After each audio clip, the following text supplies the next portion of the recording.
আজকের এই মূল্যবান কথা যদি আপনি না শোনেন, আপনার জীবন কেমন আপনি নিজেও বুঝবেন না। প্রিয় ভাই ও বোনেরা, আপনি যেখানেই থাকুন, গ্রাম বা শহর, যেখানেই থাকুন না কেন, আপনাকে যদি কেউ ইগনোর করে, কেউ যদি মূল্যায়ন না করে, কেউ যদি দাম না দেয়, এতে আপনার মূল্য কমে যায় না।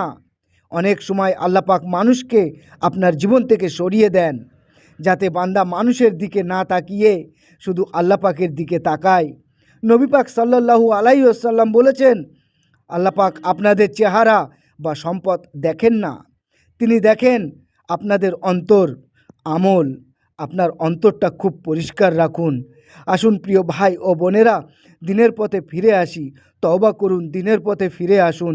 আল্লাহ পাক আমাদের সকলকে দিনের পথে ফেরার তৌফিক দান করুন, আমিন। ভালো লাগলে চ্যানেলটি সাবস্ক্রাইব করে রাখুন, অন্যকে শেয়ার করুন। আপনার আমলনামায় সওয়াব লেখা হবে ইনশা